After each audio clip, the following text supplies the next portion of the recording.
Subscribe कीजिए हमारे YouTube channel को और बेल आइकन को भी दबा दीजिए ताकि कोई भी अपडेट आप मिस ना कर सको।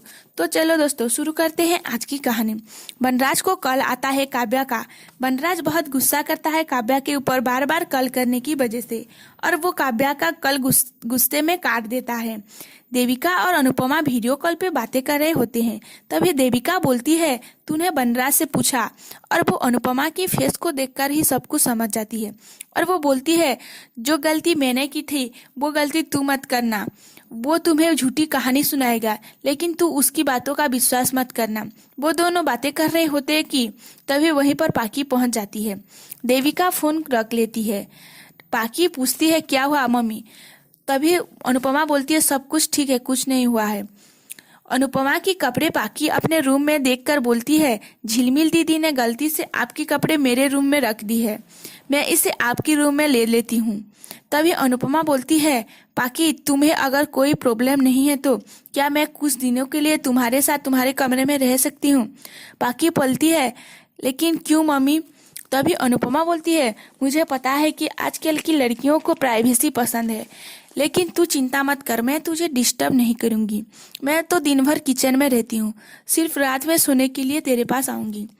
तभी पाकी बोलती है, आपको मुझसे परमिशन लेने की जरूरत नहीं है मम्मी, लेकिन आप 25 साल से पापा के साथ उस कमरे में रहे हो तो फिर क्या आप पापा के बिना रह पाओगे? अनुपमा बोलती है, मैं सीख लूंगी।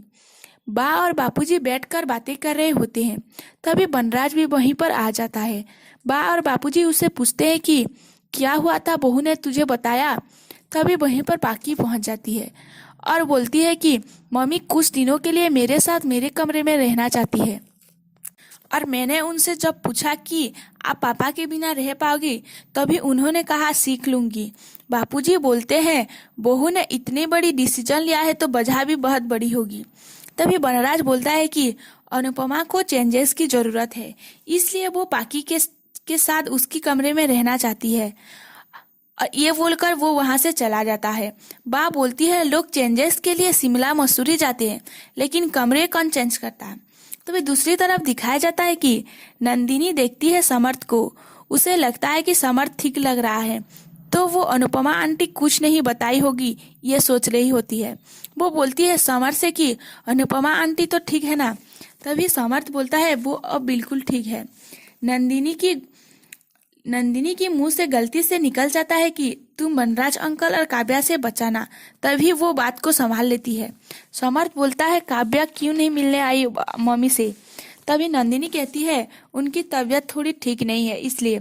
समर्थ बोलता है, ठीक है, तुम काव्या से कह देना कि अब मम्मी बिल्कुल ठीक है। फिर समर्थ वहां से चला जाता है। नंदिनी मन ही मन सोचती है कि अनुपमा आंटी ने अभी तक सबको सच क्यों नहीं बताया है। तभी दूसरी तरफ दिखाया जाता है कि अनुपमा जाती है तोसू के पास और वो बोलती है, तेरे पापा का तो समझ में आया, लेकिन तूने क्यों मुझसे छुपाई?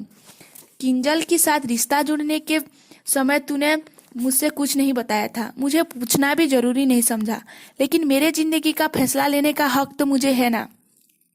अनुपमा बोलती है, तुझे कैसे पता चला इस सब के बारे में? तभी तोसू बोलता है, नंदिनी ने बताई। और वो ये भी बोल देता है कि संजय फूफा को भी ये बात पता है। अनुपमा शौक जाती है और वो बोलती है, और किस किस को पता है? तोसू बोलता है, और किसी को पता नहीं, लेकिन मम्मी अब सब कुछ ठीक है। अब पापा काव्या से प्यार नहीं करते हैं, काव्या पापा को ब्लैकमेल कर रही है। अनुपमा बोलती है, मुझे लगता था कि तू अपने पापा पे गया है, लेकिन तू पूरा मुझ पे गया है, बिल्कुल बुद्धू। तेरे पापा ने एक चुटकुला सुनाई और तूने विश्वास कर लिया। तोसू बोलेगा, ये ऐसा कुछ नहीं है मम्मी, आप पापा से बातें करो, पापा को माफ कर दो। अनुपमा कहेगी, इसका फैसला मैं करूंगी, सिर्फ और सिर्फ मेरा फैसला होगा ये। उसके बाद किंजल आती है तोसू से मिलने। तभी दूसरी तरफ दिखाया जाता है कि अनुपमा जा रही होगी और वो बनराज से टकरा जाएगी। अनुपमा उससे छूने से मना कर देगी और फिर वो घर का काम करने लगेगी। बापूजी उसे काम करने के लिए मना करेंगे। बा बोलती है, तूने तेरे मंगलसूत्र कहाँ पर रखी है? तुझे याद नहीं है ना, वो मंदिर में रखा हुआ है। बनराज तू बहू को मंगलसूत्र पहना दे। तभी बनराज जाता है मंदिर में। बाकी कहने की वजह से अनुपमा भी मंदिर में जाती है। वनराज नया वाला मंगलसूत्र उसे पहनाने वाला होता है कि तभी अनुपमा बोलती है मुझे पुरानी मंगलसूत्र पहनना है। जब वनराज उसे पहनाने की कोशिश करता है, अनुपमा उसके हाथों से मंगलसूत्र को ले लेती है और खुद ही अपने हाथों से पहन लेती है। और वो बोलती है एक रिश्ते की धोखे की सजा में और रिश्तों को नहीं देना चाहती, वरना मैं ये मंगलसूत्र कभी नहीं पहनती। और आज की कहानी यहीं पर खत्म हो जाती है। कल की एपिसोड में दिखाया जाएगा कि समर्थ अपनी मम्मी के पास आएगा और उसके सामने हाथ जोड़कर उसकी पैर छू लेता है। फिर वो जाता है वनराज के पास और वो बोलता है कि मेरे दोनों पेरेंट्स में कितने डिफरेंस है ना। उसे सब कुछ पता चल चुका है। वनराज उसे गुस्सा करेगा और उसका कलर पकड़ लेगा। तभी समर्थ बोलेगा मैं कमाता नहीं हूं ना, इसलिए आप मुझे हमेशा कहते हैं और मैं वो आपको सूद के साथ लौटा दूंगा। आपने मेरे मम्मी से उनका हक छीना था ना, तो मैं आपसे आपका हक छीनता हूँ, मुझे बेटा कहने का हक। तो आज की वीडियो में सिर्फ इतना ही। आप लोगों को आज की वीडियो कैसा लगा कमेंट करके बताइए। अगर अच्छा लगा है तो लाइक कर दीजिए और सब्सक्राइब करना मत भूलिए और अपने दोस्तों के साथ भी शेयर कीजिए। वीडियो देखने के लिए आप सभी लोगों को धन्यवाद।